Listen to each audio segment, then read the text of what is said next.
मेरा नाम राधिका है। 6 साल की इंतजार के बाद जब मैंने अपने पहले बच्चे को जन्म दिया तो पूरा परिवार खुशी से झूम उठा। शुरुआती दिनों में मेरा जीवन जन्नत जैसा लगता था। मेरा पति, जो बाहर सख्त था, घर में बहुत प्यार करने वाला और ख्याल रखने वाला निकला। वो अक्सर मुस्कुराकर कहता, तुम्हारी हंसी ही मेरी जिंदगी की रोशनी है। हम शाम को साथ बैठकर चाय पीते और वो पूछता, यहां कुछ कमी तो नहीं लगती? मैं हंसकर कहती, जब तुम मेरे साथ हो तो क्या कमी रह जाती है? उसके ये शब्द सुनकर मुझे लगता कि यही सच्चा प्यार और सुकून की जिंदगी है। लेकिन ये खुशी ज्यादा टिकी नहीं। कुछ महीनों बाद ही घर में बातें शुरू हो गईं। मेरी सास उदास होकर कहती, इतना वक्त हो गया फिर भी कोई खुशखबरी नहीं। ये दौलत किस काम की जब घर में बच्चों की किलकारियां न गूंजे? उनके ये ताने मेरे दिल को चुभते और मैं शर्म से चुप रह जाती।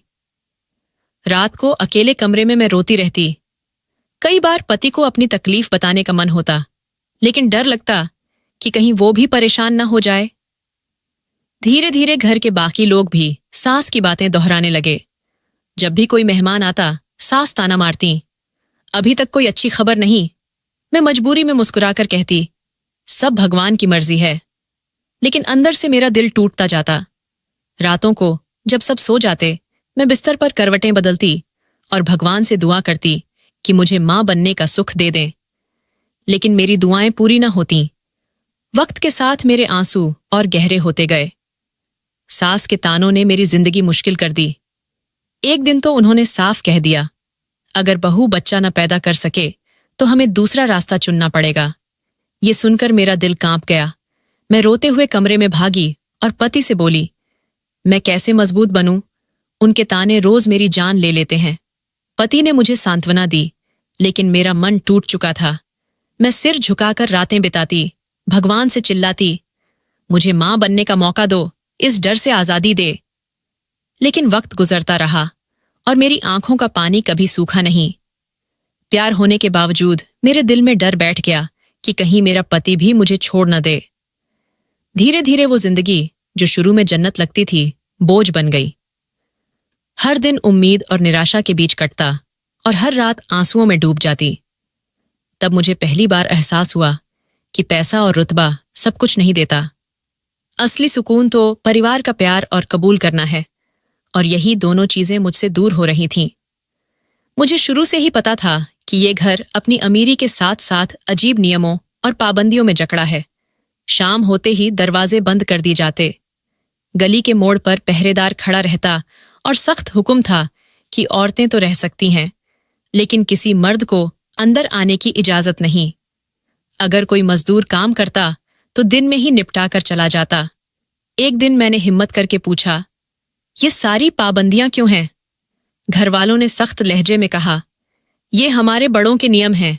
औरत की इज्जत सबसे ऊपर है, इसलिए किसी मर्द को अंदर नहीं घुसने देंगे। मैं चुप हो गई, लेकिन दिल में एक और दीवार खड़ी हो गई। घर में हमेशा नौकरानियां और काम करने वाले आते जाते रहते। बड़े आंगन में दिन भर हलचल रहती, फिर भी मेरे अंदर एक अजीब सी घुटन थी। पति मुझसे प्यार तो करते, लेकिन उनका शक्की स्वभाव कई बार मुझे डरा देता। एक दिन आंगन में एक मजदूर पेड़ ठीक कर रहा था। मैंने बस पानी लाने को कहा। तभी पति गुस्से में कमरे में आए और बोले, उसे बुलाने की क्या जरूरत थी? मैं घबरा गई और धीरे से बोली, मैंने तो सिर्फ पानी मंगवाया था। लेकिन वो नाराज होकर बोले, तुम्हें समझ नहीं आता, मैं बर्दाश्त नहीं कर सकता कि तुम किसी घेरे मर्द से बात करो।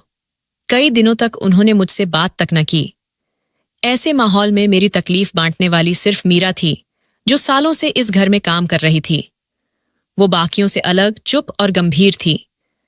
पहली बार जब मैंने अपना दिल का बोझ उसके सामने खोला तो उसने नरमी से कहा, दीदी, ये दुनिया किसी को चैन से जीने नहीं देती। सब्र रखो, एक दिन सब ठीक हो जाएगा। उसके शब्दों में मां जैसी गर्मी थी और धीरे धीरे मेरे मन में उसके लिए भरोसा पैदा होने लगा। रात को जब सब अपने कमरों में चले जाते, मैं मीरा को बुलाती। वो कभी मेरे पैर दबाती, कभी सिर सहलाती। एक रात मैंने खाना न खाने की बात कही तो उसने मेरा हाथ पकड़कर कहा, दिल का बोझ बांटने से हल्का होता है, मुझसे सब बता दो। कभी कभी वो अपनी कहानियां भी सुनाती, जिनसे मुझे हिम्मत मिलती। मैं सोचती कि अगर वो इतनी मुश्किल जिंदगी झेलकर भी मुस्कुरा सकती है, तो मैं क्यों ना करूं। एक दिन घर में मेहमान आए। सारी औरतें अपनी सहेलियों और बच्चों के साथ बैठी थीं। किसी ने ताना मारा, बहू जी, तुम्हारे पास तो खूब फुर्सत है, बच्चा न हो तो खालीपन ही तो है। ये सुनकर मेरा दिल टूट गया और मैं कमरे में आकर रोने लगी। मीरा आई और पूछी, ये आंसू क्यों? मैंने सब बता दिया तो वो बोली, दुनिया की बातें जहर जैसी होती हैं, लेकिन अगर हम उन्हें दिल में जगह न दें तो असर न होता। उसने मेरा सिर अपनी गोद में रखा और कहा, तुम मेरी बहन जैसी हो, ये सब सहने की जरूरत नहीं। मेरी सास अक्सर कहती कि मीरा को मेरे पास न आने दें, क्योंकि वो किन्नर है, औरत नहीं। लेकिन मुझे लगता था कि वही मेरी सच्ची साथी है। एक बार मैं बीमार पड़ी तो मीरा ने पूरी रात मेरा ख्याल रखा।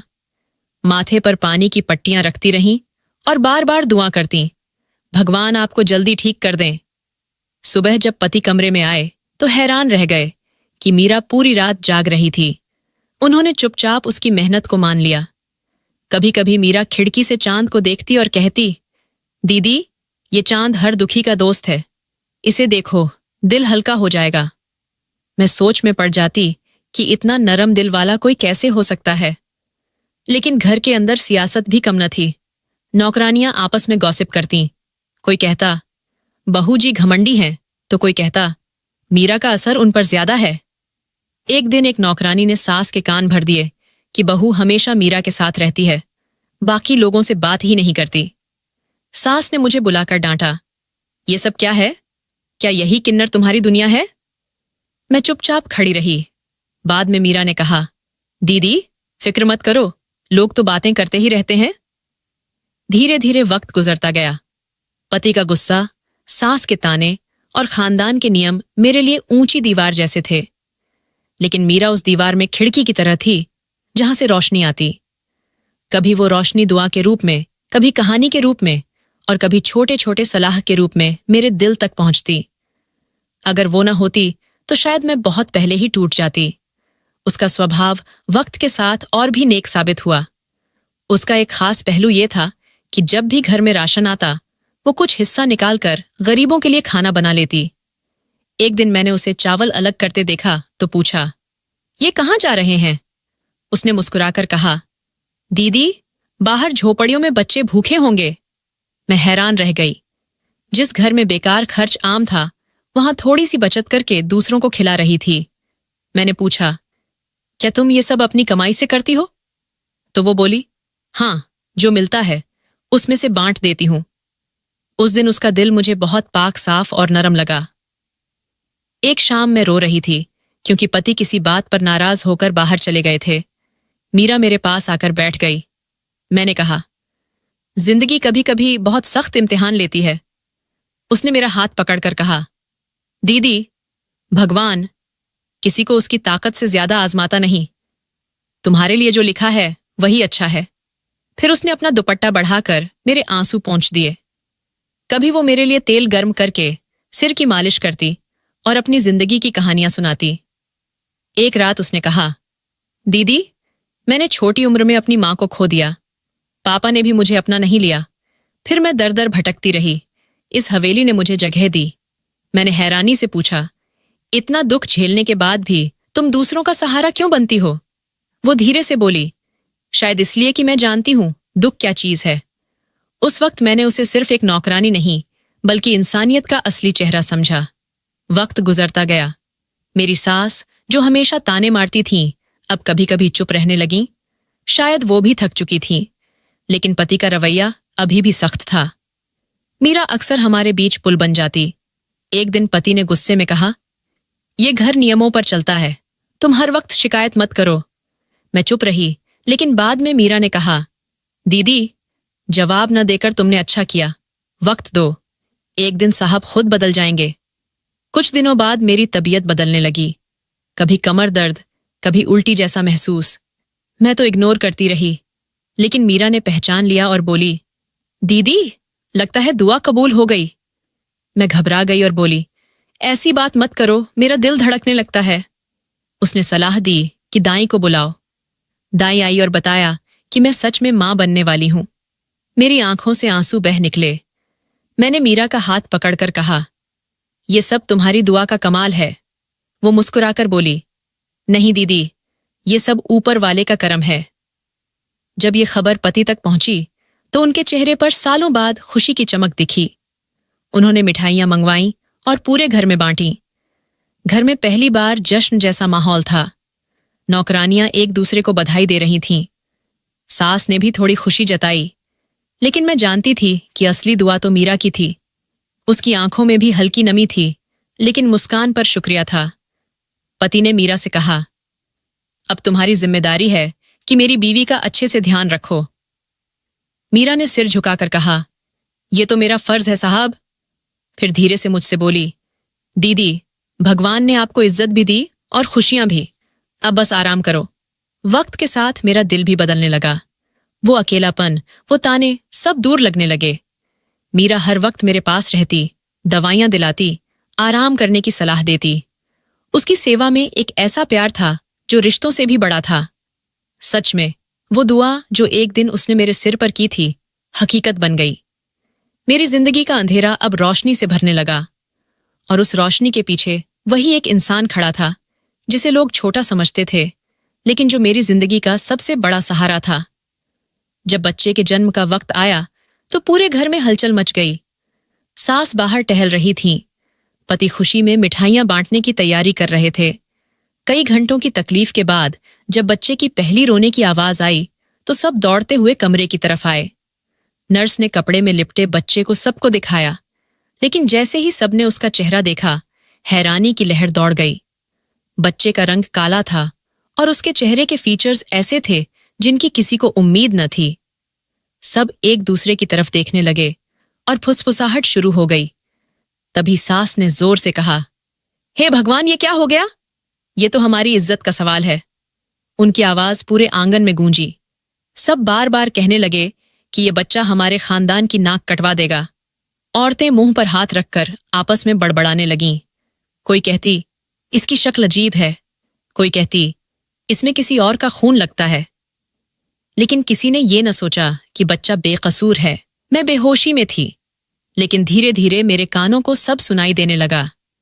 मैंने नर्स से कमजोर आवाज में पूछा, मेरा बच्चा कहाँ है? जवाब देने की बजाय सब एक दूसरे को देखने लगे। दाई ने सिर झुका लिया। तभी मेरे पति मिठाई की टोकरी लेकर कमरे में आए। उनके चेहरे पर खुशी थी, लेकिन बच्चे को देखते ही टोकरी हाथ से गिर गई और उनका चेहरा पत्थर हो गया। वो कांपते हुए बोले, ये क्या है? ये मेरा बेटा नहीं लगता। उनकी चीख से पूरा कमरा कांप गया। नर्स और दाई डर कर पीछे हट गईं। तभी सास अंदर आईं और जहर उगलते हुए बोलीं, मैंने पहले ही कहा था कि ये बहू कोई चाल चली रही है। देखो, बच्चे की शक्ल मीरा से मिलती है। सबकी नजरें मीरा पर टिक गईं। उसने घबरा कर कहा, मैंने कुछ नहीं किया, ये बच्चा दीदी का ही है। लेकिन किसी ने उसकी बात पर यकीन न किया। मेरे पति गरज कर बोले, चुप रहो, तुम्हारे मुंह से एक शब्द भी न सुनना। मैं रोते हुए बोली, तुम ये क्या बातें कर रहे हो? ये बच्चा मेरा है, तुम्हारा है, हमारा है। लेकिन वो और भड़क गए। नहीं, ये बच्चा मेरा नहीं हो सकता। तुमने सबको धोखा दिया है। रिश्तेदार फुसफुसाने लगे। कोई कहता, बच्चा तो बिल्कुल मीरा जैसा है। कोई कहता, ये खानदान की बर्बादी है। मेरा दिल कांपने लगा। मैंने कमजोर शरीर से उठने की कोशिश की और बोली, भगवान के लिए शक मत करो, मेरी बात सुनो।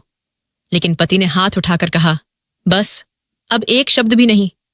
मीरा डरते डरते मेरे पास आई और बोली, दीदी हिम्मत रखो, भगवान जानता है तुम बेकसूर हो। उसकी आंखों में आंसू थे, लेकिन मेरे पति ने उसे धक्का देकर कहा, यह सब उसी की साजिश है। सास भी बोली, हाँ, मैं कब से कह रही थी। थोड़ी देर में पूरा घर शोर से भर गया। मेहमान जो खुशी की खबर सुनने आए थे, अब चुपचाप सिर झुकाकर लौटने लगे। मिठाई की खुशबू अब बोझ लग रही थी। मेरी हालत फिर बेहोशी जैसी हो गई। जो खुशी मेरी जिंदगी का सबसे बड़ा पल होना चाहिए था, वही पल जहर बन गया। दाई ने बच्चे को मेरी गोद में देने की कोशिश की, लेकिन सास ने रोक दिया। नहीं, ये बच्चा बहू को मत दो, ये गंदा खून है। मैंने कमजोर आवाज में कहा, वो मेरा बेटा है, मुझे दो। लेकिन किसी ने नहीं सुना। सबके शोर के बीच मीरा ने डरते हुए बच्चे को उठाया और मेरे पास आकर बोली, दीदी, ये तुम्हारा है, इसे सीने से लगाओ। दुनिया कुछ भी कहे, सच नहीं बदलता। मैंने बच्चे को लिया। उसकी गर्म सांसें मेरे सीने से लगीं।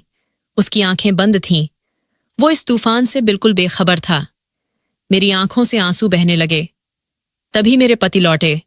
उनकी आंखों में शक, गुस्सा और नफरत थी। वो चिल्लाए, मैंने कभी सोचा भी न था कि ऐसा दिन आएगा। कैसे हो सकता है कि मेरा बेटा इस शक्ल में किसी और जैसा लगे? मैंने कांपते स्वर में कहा, यह तुम्हारा ही खून है, मुझ पर भरोसा करो। लेकिन वो सुनने को तैयार न थे। उनके शब्द मेरे दिल को चीर रहे थे। खुशहाल घर मातम में बदल गया। रिश्तेदार धीरे धीरे फुसफुसाने लगे और मैं अपने मासूम बच्चे को सीने से लगाए सोच रही थी कि किस्मत ने मुझसे कैसा कठिन इम्तिहान लिया है। पति का शक जहर की तरह फैल रहा था। सास बार बार कह रही थीं, ये हमारी इज्जत का जनाजा है, इस बहू ने सबको बदनाम कर दिया। पति पहले चुप रहे, फिर अचानक उनकी आंखों में अजीब सी ताकत आ गई और उन्होंने कहा, अगर बच्चा मेरा है तो इसमें मीरा की झलक क्यों है? सास ने मौका पाकर कहा, मैं तो कब से कह रही थी कि ये सब चालाकी है। ये औरत नहीं, मर्द है। तभी ये हुआ। ये शब्द पति के दिल पर ऐसे लगे जैसे जलती आग में पेट्रोल डाल दिया हो। वो गुस्से से चिल्लाए, ये क्या? सच है? क्या तुम दोनों ने मिलकर हमें ठगा है? मैंने कांपती आवाज में कहा, नहीं, भगवान के लिए ऐसा मत कहो। मैं बेहोश थी, मुझे कुछ पता नहीं। लेकिन वो सुनने को तैयार न थे। अचानक उन्होंने सबके सामने ऐलान कर दिया, मैं अभी फैसला करता हूं, तलाक देता हूं। ये सुनकर लगा जैसे जमीन मेरे पैरों तले खिसक गई। उसी पल उन्होंने मीरा की तरफ रुख किया, जो कोने में खड़ी सब देख रही थी। वो आगे बढ़े और उसे थप्पड़ मारकर मुक्कों से पीटने लगे। मीरा का माथा खून से लथपथ हो गया। मैं रोते हुए चिल्लाई, भगवान के लिए उसे छोड़ दो, उसका कोई गुनाह नहीं। लेकिन किसी ने मेरी बात न सुनी। बाकी लोग भी मीरा को गालियां देने लगे। कोई कहता, ये मनहूस है। कोई कहता, ऐसे लोगों को घर में रखना ही गुनाह है। लेकिन मीरा चुप रही, बस मुझे देखती रही, जैसे आंखों से कह रही हो, हिम्मत रखो। उसकी आंखों में सब्र था, जबकि मेरा दिल खून के आंसू रो रहा था। सास ने फिर जहर उगला, अगर ये बच्चा बहू का असली खून होता तो इसका चेहरा उस किन्नर जैसा कैसे होता? यही सबसे बड़ा सबूत है कि बहू ने धोखा दिया। रिश्तेदार भी उनकी बातों में कूद पड़े। कोई बोला, ये खानदान की तबाही है, अब रिश्ता तोड़ना ही बेहतर है। कुछ ही पलों में वो घर, जो मेरा आशियाना था, अजनबी बन गया। औरतें मुझे घूर घूर कर ताने देती। मर्द नफरत से देखते और कहते, ये सब बेशर्मी का नतीजा है। मैं बच्चे को सीने से लगाए बार बार कहती, मैं बेकसूर हूं, ये सब झूठ है। लेकिन मेरी आवाज दीवारों से टकराकर लौट जाती। उसी वक्त मेरे भाई भी आ गए, जिन्हें खुशखबरी पर बुलाया गया था, लेकिन हालात देखकर दंग रह गए। सास ने उनके सामने कहा, अपनी बहन को ले जाओ, अब इसका यहां कोई लेना देना नहीं। भाइयों ने पहले मुझे हैरानी से देखा, फिर गुस्से में बोले, हमने तुम पर भरोसा किया था, लेकिन तुमने हमारी इज्जत मिट्टी में मिला दी। मैं रोते हुए बोली, भाई मेरी सुनो, ये सब गलत है। लेकिन वो पीछे हट गए और बोले, हम इज्जत बढ़ाने आए थे, बर्बादी देखने नहीं। और वो मुड़कर चले गए। उस पल मैंने देखा कि मेरी पूरी दुनिया एक एक करके टूट गई। खानदान, रिश्तेदार, भाई सब मुझे गुनहगार ठहराकर छोड़ गए। मैं अकेली रह गई। सबके लिए मैं अपराधी साबित हो चुकी थी। मीरा को भी घर से निकालने का फरमान हो गया। मेरे पति ने गुस्से में कहा, अभी के अभी निकल जाओ, तुम्हारी शक्ल दोबारा मत दिखे। मीरा ने सिर झुका लिया। खून अभी भी बह रहा था। मैंने हाथ पकड़कर कहा, मीरा मुझे मत छोड़ना, मैं अकेली पड़ जाऊंगी। वो धीमी आवाज में बोली, मैं कहीं नहीं जाऊंगी, तुम जहां हो मैं वहीं रहूंगी। उस वक्त मैंने देखा कि वो घर, जहां कभी मेरी हंसी गूंजती थी, आज मेरे लिए पराया हो गया था। मैं तलाक और इल्जामों के बोझ तले कोने में बैठी थी। सास बार बार सिर हिलाती रहीं। पति मुंह फेर कर चुप खड़े थे। भाई मेरा साथ छोड़ चुके थे और दुनिया मुझे गुनहगार कह रही थी। लेकिन सिर्फ एक साया मेरे साथ था, मीरा। वो घायल थी, खून से तर थी, लेकिन उसकी आंखों में मेरे लिए वादा था। उसकी चुप्पी ही मेरा सहारा बन गई। घर के दरवाजे मेरे लिए बंद हो चुके थे। सास ने सबको मेरे खिलाफ कर दिया था। मैं बच्चे को गोद में लेकर कमरे के कोने में बैठकर रोती रही। पूरा घर मेरे रोने की आवाज से गूंज रहा था। मीरा मेरे पास आई, बच्चे पर अपना पुराना दुपट्टा ओढ़ाते हुए बोली, दीदी, ये सब वक्त का खेल है। लोग कुछ भी कहें, लेकिन सच एक दिन सामने आएगा। मैंने आंसू पोंछते हुए कहा, मीरा, मैंने कौन सा गुनाह किया? ये बच्चा मेरा है, मेरे पति का है, फिर भी सब मुझे ही दोष दे रहे हैं।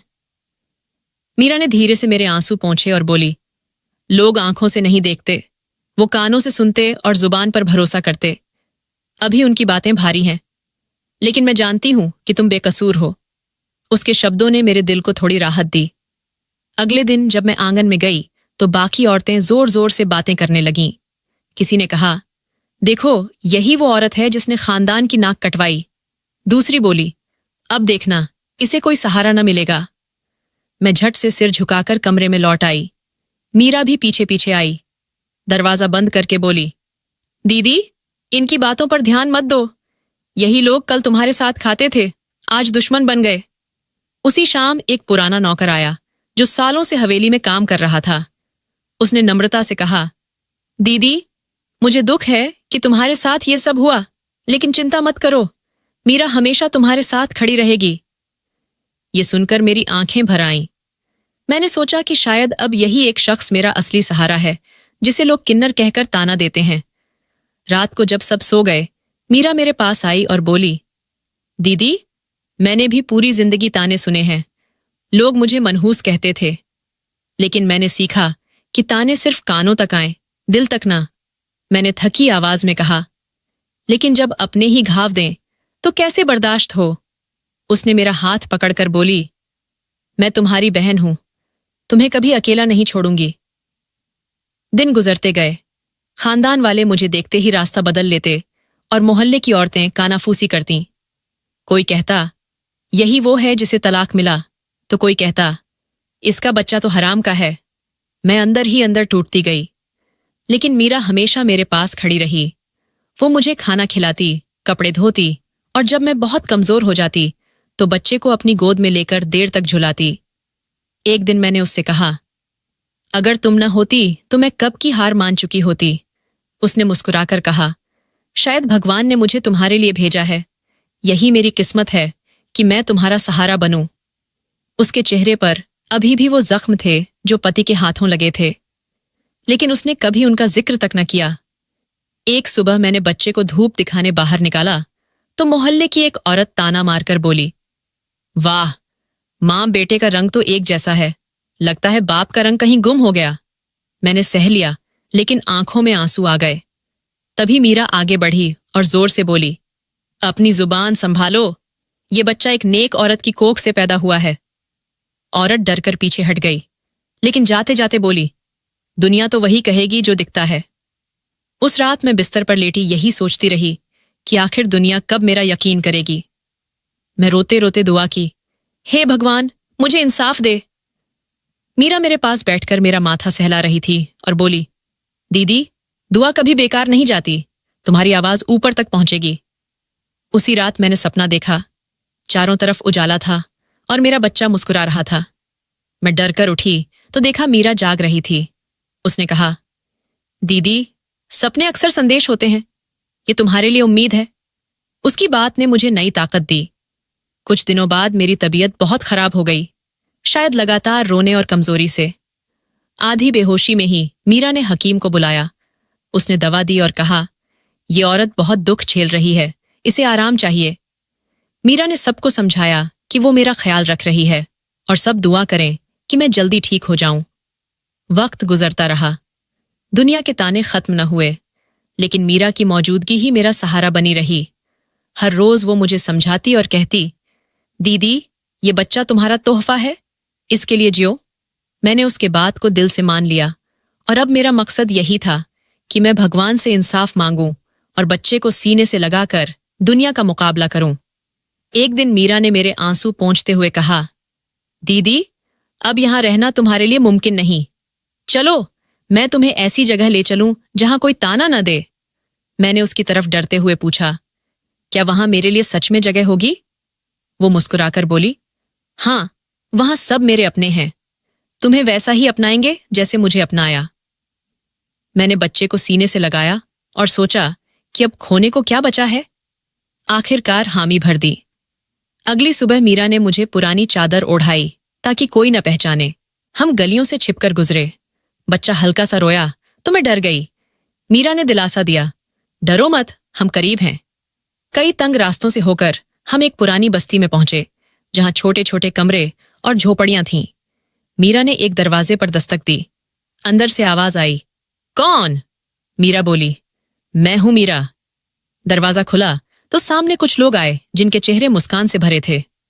मैं घबराकर पीछे हट गई और सोचा कि क्या मेरा बच्चा ऐसे लोगों के बीच पलेगा। लेकिन हैरानी हुई जब एक बूढ़ी औरत आगे बढ़ी, बच्चे को अपनी बाहों में लिया और बोली, वाह, कितना प्यारा मासूम बच्चा है। बाकी सबने भी बच्चे को गोद में लिया, प्यार किया और दुआएं दी। मैं हैरान रह गई क्योंकि ये वो मोहब्बत थी जो मेरे अपने कभी न दे सके। मीरा ने मुझे एक छोटे से कमरे में जगह दी और कहा, ये मेरा घर है, अब तुम्हारा भी। मैंने इधर उधर देखा। कमरा छोटा था लेकिन साफ सुथरा और सुकून भरा। पहली बार मैंने चैन की सांस ली। बच्चे को बिस्तर पर लिटाकर मैंने मीरा से कहा, ये जगह उन हवेलियों से ज्यादा सुकून देती है। वो मुस्कुराकर बोली, सुकून पैसों में नहीं, दिल की पाकी में होता है। अगले दिन सुबह सुबह मैंने देखा कि सब मिलकर खाना बना रहे थे। कोई सब्जी काट रहा था, कोई रोटी बेल रहा था। एक जवान मेरे पास आया और बोला, बहन जी, तुम्हारे लिए दूध लाया हूं, बच्चे को पिलाओ ताकि वो हेल्दी रहे। उसकी आंखों में कोई ताना न था, बस सच्चाई और अपनापन था। धीरे धीरे मेरा बेटा सबकी आंखों का तारा बन गया। जब भी वो रोता, कोई लोरी सुनाता, कोई गोद में झुलाता। एक दिन मैंने देखा कि दो छोटे बच्चे बाहर से खेलने आए थे। बस्ती की औरतें उन्हें डांट रही थीं, तुम इन लोगों के बच्चों के साथ क्यों खेलते हो? लेकिन वो मासूम बच्चे मेरे बेटे के पास आए और बोले, ये हमारा भाई है, हम इसके साथ ही खेलेंगे। उस दिन मुझे एहसास हुआ कि बच्चों की मासूमियत के आगे समाज के नियम बेकार हैं। मीरा अक्सर मुझे बाजार ले जाती। वहां लोग उससे मिलते, सलाम करते और हंसकर बातें करते। कई लोग तो उससे दुआ करवाने आते। एक दिन एक औरत ने कहा, मीरा बहन, मेरा पति बीमार है, तुम दुआ कर दो। मीरा ने तुरंत हाथ उठाकर दुआ की।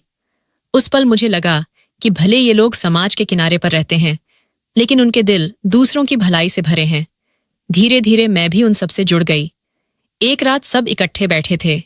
एक किन्नर ने कहा, हम सबकी अपनी अपनी कहानियां हैं, सबने दुख झेले हैं, लेकिन अब हम एक दूसरे के लिए ढाल हैं। बहन जी, तुम भी अब हमारी कहानी का हिस्सा हो।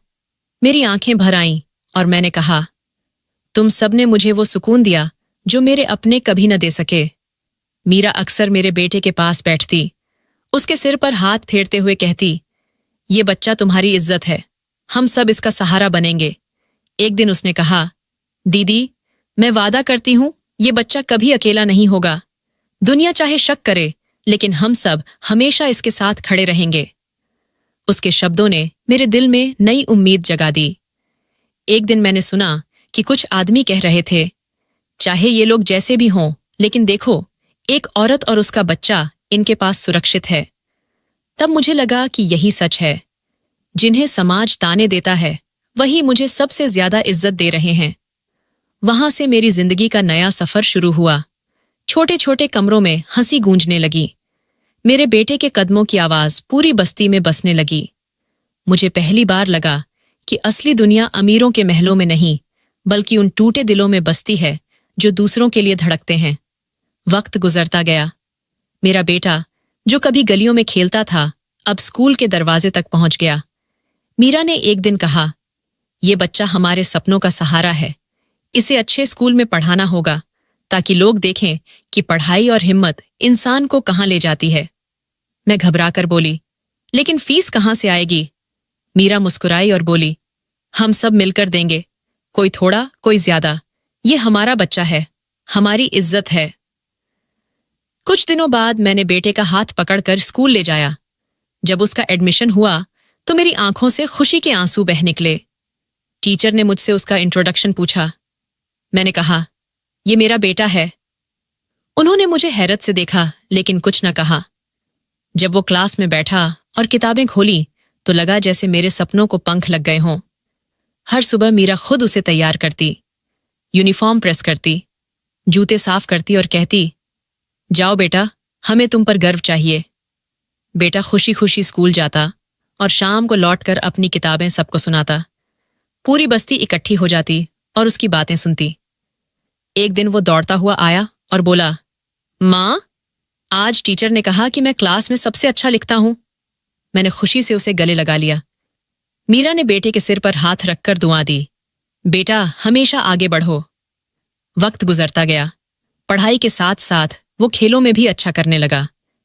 एक दिन उसे स्कूल की क्रिकेट टीम में चुना गया। जब ट्रॉफी जीतकर घर लाया तो सबने तालियां बजाईं। एक जवान किन्नर ने खुशी से कहा, हमारे बेटे ने कमाल कर दिया। मीरा ने मिठाई मंगवाई और सब में बांटी। मैं एक कोने में बैठकर ये नजारा देख रही थी और सोच रही थी कि वही बच्चा जिसे कभी शक की वजह से ठुकराया गया था, आज सबकी इज्जत बन गया है। स्कूल के टीचर भी उसकी मेहनत की तारीफ करते और अक्सर कहते, ये बच्चा बहुत मेहनती है, इसकी माँ ने अच्छी परवरिश दी है। मैं शर्म से सिर झुका लेती। एक दिन एक औरत ने कहा, बहन, हम तो हैरान हैं कि इतनी मुश्किलों के बावजूद तुमने बेटे को इतनी अच्छी पढ़ाई दी। मैंने सिर्फ इतना कहा, ये सब दुआओं का असर है, और मन ही मन जानती थी कि ये दुआएं मीरा और उसके साथियों की थीं। धीरे धीरे बेटा बड़ा होने लगा तो उसके चेहरे पर बदलाव दिखने लगे। एक दिन मैंने उसकी फोटो देखी तो चौंक गई। उसकी आंखें, नाक और माथे की बनावट बिल्कुल उसके पिता जैसी लग रही थी। मैंने मन में कहा, काश उसका बाप इसे देखता। लेकिन तुरंत दिल में नफरत की लहर दौड़ गई। वही आदमी जिसने शक पर मेरा घर उजाड़ दिया था। एक दिन बेटे ने आईने में देखकर कहा, माँ, लोग कहते हैं मैं अपने पापा जैसा दिखता हूं, क्या ये सच है? मेरा दिल धड़कने लगा। मैंने धीरे से कहा, हाँ बेटा, शक्ल में थोड़ी समानता है। उसने मासूमियत से पूछा, क्या वो अच्छे इंसान थे? मैं कुछ देर चुप रही, फिर बोली, इंसान अच्छा वही होता है जो अपनों पर भरोसा करे। बेटे ने आगे कुछ न पूछा, लेकिन उसकी आंखों में सवाल साफ दिख रहे थे। मीरा और उसके साथी अब बेटे के बड़े सपनों को पूरा करने में जुट गए। उन्होंने कहा, इसे शहर के सबसे अच्छे स्कूल में भेजना चाहिए। हम मेहनत करेंगे, चाहे शादियों में नाचना पड़े, लेकिन इसकी पढ़ाई पर कोई समझौता नहीं। मैं हैरान थी, लेकिन मीरा ने मजबूत आवाज में कहा, दीदी, यही हमारी जिंदगी का मकसद है। इस तरह बेटा बड़े स्कूल में पढ़ने लगा और हर रोज नई कामयाबियां हासिल करने लगा। एक बार उसने जिले की निबंध प्रतियोगिता में पहला नंबर पाया। अखबारों में उसकी फोटो छपी। लोग हैरान थे कि यही बच्चा कभी किन्नरों के बीच पढ़ रहा था और आज सबके लिए मिसाल बन गया। वक्त के साथ वो जवान होने लगा। उसकी शक्ल अपने पिता जैसी होती जा रही थी, जिसे देखकर कभी कभी मेरे दिल में दर्द और गुस्सा दोनों उभरते। तब मीरा मुझे समझाती, दीदी, शक्ल चाहे जैसी भी हो, उसका किरदार तुम्हारे जैसा होगा। यही इसकी असली विरासत है। बस्ती में वो सबकी उम्मीद बन गया। बच्चे उसे टीचर मानते और बूढ़े आशीर्वाद देते। एक दिन उसने मुझसे कहा, माँ, मैं बड़ा होकर तुम्हें गर्व महसूस करवाऊंगा। मेरी आंखों में आंसू आ गए और मैंने कहा, बेटा, तुम तो अभी से मेरा घर हो। मीरा भी पास खड़ी थी। उसने कहा, हाँ बेटा, तुमने हमारी मेहनत का फल दे दिया। इस तरह वो बच्चा जो शक और नफरत की छाया में पैदा हुआ था, प्यार और दुआओं की छांव में जवान हो गया। 10वीं का रिजल्ट आया तो पूरी बस्ती में जश्न मन गया। उसका नाम लिस्ट में सबसे ऊपर था। अखबार और न्यूज चैनलों ने खबर छापी, झोपड़ी का बच्चा जिले में टॉप। लोग मिठाई बांटने लगे। बस्ती की औरतें हैरान थीं। ये वही बच्चा है जिस पर लोग ताने मारते थे और अब वहीं सबका गर्व बन गया। ये खबर मेरे पुराने पति तक भी पहुंची। सालों बाद उसने अखबार में अपने जैसा दिखने वाले बेटे की फोटो देखी और दंग रह गया। उसका दिल जलने लगा और उसने हमें ढूंढने का फैसला किया। इधर मैं बेटे के साथ स्कूल के प्रोग्राम में गई। प्रिंसिपल ने स्टेज पर उसकी तारीफ करते हुए कहा, ये बच्चा मेहनती है और बाकियों के लिए मिसाल है। मेरा सिर गर्व से ऊंचा हो गया। बेटे ने सबके सामने कहा, मेरी माँ मेरी सबसे बड़ी टीचर है। हॉल तालियों से गूंज उठा। मीरा के आंसू निकल पड़े और उसने कहा, दीदी, भगवान ने तुम्हारे सब्र का फल दे दिया। कुछ दिनों बाद अचानक बस्ती में एक अजनबी आया। वो सज्जन लेकिन थका हारा सा लग रहा था। लोगों ने पहचानने की कोशिश की, लेकिन मैं तुरंत समझ गई कि वो मेरा पति है। उसकी आंखों में अकेलेपन की लकीरें साफ थीं। उसने सीधे मेरे बेटे की तरफ कदम बढ़ाए और कांपती आवाज में कहा, बेटा, और उसे गले लगाने की कोशिश की, लेकिन मेरा बेटा पीछे हट गया और हैरान होकर बोला, तुम कौन हो? पति रोते हुए बोला, मैं तुम्हारा बाप हूं, तुम मेरे खून से हो। बेटे ने सख्त लहजे में जवाब दिया, मेरा बाप वही है जिसने मुझे मेहनत सिखाई, मेरे लिए रोज कुर्बानी दी, वो तुम नहीं हो। उसके ये शब्द सुनकर पूरा माहौल सन्न रह गया। मीरा आगे बढ़ी और बेटे के कंधे पर हाथ रखकर बोली, बेटा, गुस्सा मत करो। लेकिन बेटे की आंखों में ठंडक साफ झलक रही थी। पति ने मेरी तरफ देखा। उसकी आंखों में पछतावे की परछाई थी। उसने धीमे स्वर में कहा, मुझसे बहुत बड़ी गलती हुई। मैंने तुम पर शक किया, तुम्हें छोड़ दिया, लेकिन आज समझ आया कि मेरा बच्चा मेरा ही अक्स है। मैंने दिल दहलाकर कहा, अब जाकर एहसास हुआ, जब सब इल्जाम लगा रहे थे तब तुमने एक पल के लिए भी मेरा साथ न दिया। वो घुटनों पर बैठ गया और बोला, मैंने दूसरी शादी की, फिर तीसरी भी, लेकिन बच्चा न हुआ। भगवान ने मेरा घमंड तोड़ दिया। अब मैं खाली हाथ तुम्हारे सामने हूं। बस्ती के लोग इकट्ठे हो गए। कोई सिर हिला रहा था, कोई धीरे धीरे बातें कर रहा था। मेरा बेटा आगे बढ़ा और बोला, मैं तुम्हें नहीं जानता, तुम मेरे लिए अजनबी हो, मेरे लिए माँ ही सब कुछ है। ये कहकर वो मेरे पास आकर खड़ा हो गया। मीरा चुप खड़ी देख रही थी। उसकी आंखों में आंसू थे, लेकिन मुस्कान पर सब्र था। पति ने एक बार फिर मुझे देखा और कहा, मैं अपनी गलती मानता हूं, अगर चाहो तो माफ कर दो। मैंने सख्त लहजे में जवाब दिया, माफी तो भगवान देता है, लेकिन मेरा दिल अब तुम्हें माफ नहीं कर सकता। तुमने शक किया, ताने दिए, इस बच्चे को गंदा कहा। आज वही बच्चा तुम्हारी पहचान है, लेकिन अब तुम्हारे लिए दरवाजा बंद है। वो सिर झुकाकर बोला, काश वक्त लौट आता, काश मैंने गलती न की होती।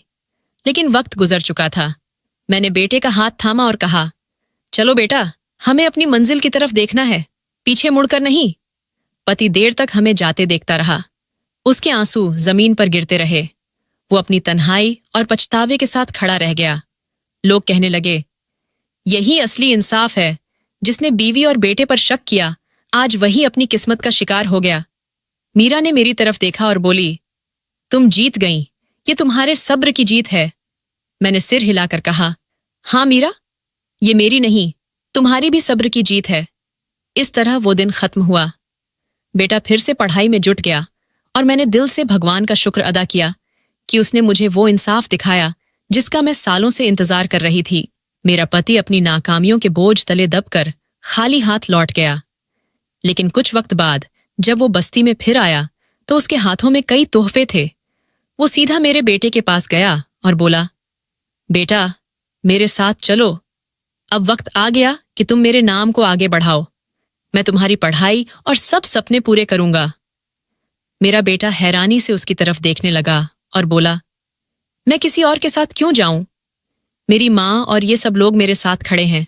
मुझे इनकी दुआओं और प्यार के सिवा कुछ नहीं चाहिए। ये सुनकर पति के चेहरे पर घबराहट और बेचैनी साफ दिखने लगी। वो मेरी तरफ मुड़ा और बोला, तुम इसे भड़का रही हो। फिर बोला, सच तो ये है कि वो मेरा वारिस है। कानून भी यही कहेगा कि वो मेरा ही खून है। मैंने शांति से जवाब दिया, कानून से भी बड़ा तुम्हारा अपना फैसला होता है, और तुम्हारे ही फैसले के मुताबिक जिसने भरोसा तोड़ा उसका कोई हक नहीं रहता। उसकी संपत्ति में तुम्हारा नाम कभी लिखा ही न गया। ये मेरा बेटा है, मेरा सम्मान है। वो हार मानते हुए बैठ गया और बोला, हाँ, मैंने तुम्हें तलाक दिया था, ये मैं मानता हूं, लेकिन दूसरी और तीसरी शादी के बाद भी भगवान ने मुझे बच्चा न दिया। अब मेरा वारिस सिर्फ यही बच्चा है। मैं खाली हाथ और तन्हा हूं। उसके इन शब्दों पर सब फुसफुसाने लगे। किसी ने कहा, देखा, किस्मत ने हिसाब बराबर कर दिया। तभी मीरा आगे बढ़ी और अपनी चुप्पी तोड़कर बोली, साहब, तुमने कभी सोचा भी ना होगा कि एक दिन तुम्हें इसी बस्ती में आकर अपनी औलाद के लिए हाथ फैलाने पड़ेंगे। जब तुमने हम पर जुल्म किए थे तब इंसाफ याद ना आया। आज बेबसी ने तुम्हें यहां ला खड़ा किया। इस पर वो गुस्से से चिल्लाया, चुप रहो, तुम्हारी वजह से ये सब हुआ।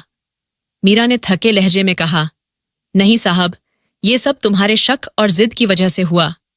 फिर मेरा बेटा आगे आया और मजबूत आवाज में बोला, मां ने मुझे मेहनत सिखाई, मीरा ने हिम्मत दी और सबने मिलकर सहारा बनाया। तुमने मुझे क्या दिया? सिर्फ इल्जाम और दुत्कार। जब तुमने बाप होने का हक न निभाया तो अब वारिस का दावा कैसे करोगे? उसकी बातें सुनकर पति के जख्म और गहरे हो गए। आखिरी कोशिश में उसने कहा, बेटा, मेरी दौलत, मेरा बिजनेस सब तुम्हारे हैं।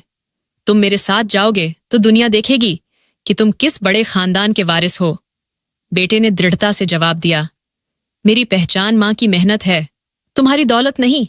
मुझे किसी बड़े खानदान के नाम की छाया की जरूरत नहीं। मैंने आगे बढ़कर कहा, अब तुम यहां से जा सकते हो, यहां तुम्हारे लिए कुछ नहीं है। वो कुछ पल वहीं खड़ा रहा। शायद उम्मीद थी कि मैं नरमी दिखाऊंगी, लेकिन मेरे होंठों पर चुप्पी थी। आखिरकार वो मायूस होकर धीरे धीरे बस्ती से बाहर जाने लगा। लोग उसके पीछे बातें करने लगे। यही हैं अर्जुन साहब, जिन्होंने अपनी बीवी और बेटे पर झूठा इल्जाम लगाया था और आज खाली हाथ लौट रहे हैं। किसी और ने कहा, कुदरत देर करती है लेकिन इंसाफ नहीं करती। मीरा मेरे पास आई और बोली, दीदी जी, देखो भगवान ने कैसे इंसाफ किया। जो तुम्हारे साथ खड़े रहे उन्हें ऊंचा किया, और जिसने तुम पर जुल्म किया वही सबके सामने रुसवा हुआ। मैंने सिर हिलाकर कहा, हाँ मीरा, असली जीत सब्र और सच्चाई की होती है। कुछ ही दिनों बाद मेरे बेटे को एक बड़े कॉलेज में एडमिशन मिल गया। बस्ती के सब लोग खुशी से झूम उठे। मीरा ने उससे कहा, बेटा, ये तो तुम्हारी मंजिल की शुरुआत है, हम सब तुम्हारे साथ हैं। मेरा बेटा सबके सामने बोला, ये कामयाबी मेरी मां और मीरा की वजह से है, इनके बिना मैं कुछ नहीं।